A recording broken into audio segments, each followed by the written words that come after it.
Prvi radni dan van kancelarije američka ambasadorka provela je u Veljem Bregu, opština Zubin Potok.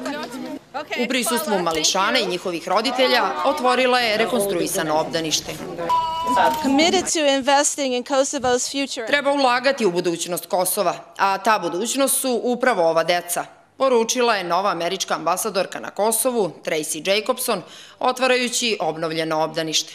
Ambasadorka je pozdravila saradnju zajednice, USAID-a i kancelarije američke ambasade. Kao dokaz te saradnje navela je to što je pola posla na ovom projektu uradila zajednica, a drugu polovinu Američka agencija za međunarodni razvoj. Izrazivši otvorenost za saradnju u budućnosti, rekla je da ljudi iz lokalne zajednice treba da kažu šta im je potrebno, a američki narod će im u tome pomoći u skladu sa mogućnostima.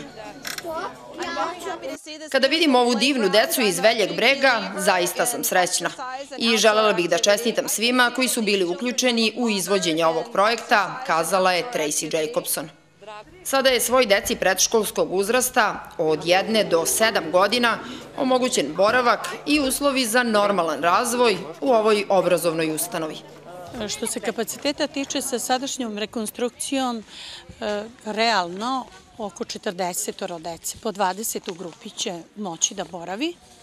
Inače očekujemo oko 50 iz ovih naselja Veljeg Brega i Gazivod.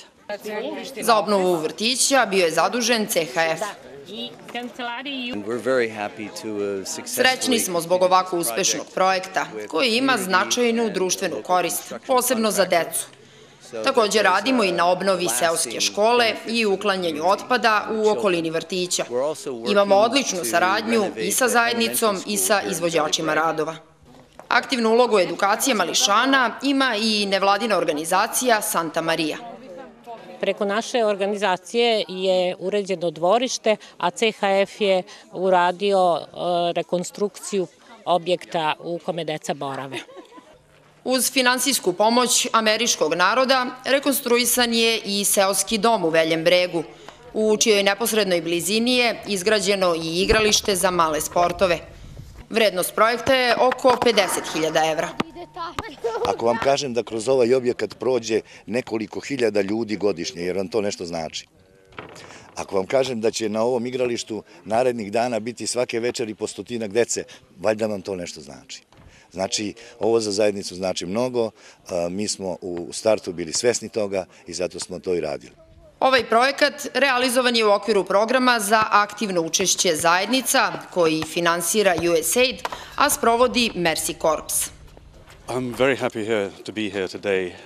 Drago mi je što sam prisustvovao sastanku foruma zajednice, koja je danas dobila obnovljenu zgradu seoskog doma i sportski teren. Mi danas provodimo 40 ovakvih projekata, od kojih se 30 odvija u 3 opštine na severu Kosova, Zubin Potok, Zvečan i Leposavić i još 10 južno od Ibra. Nadam se da ćemo i u budućnosti imati ovako uspešne projekte za aktivno učešće zajednica. Nova američka ambasadorka na Kosovu razgovarala je sa predstavnicima foruma zajednice Velji Breg o najvećim problemima i potrebama stanovništva ovog kraja. Poseti je prisustvovala i direktorka USAID-a Maureen Shockett, koja je najavila programe ekonomskog razvoja, a posebno u oblasti poljoprivrede, za što je već obezbeđeno oko 150 plastenika. Program za aktivno učešće zajednica. Za život spram čoveka i 21. veka. Po vašoj meri.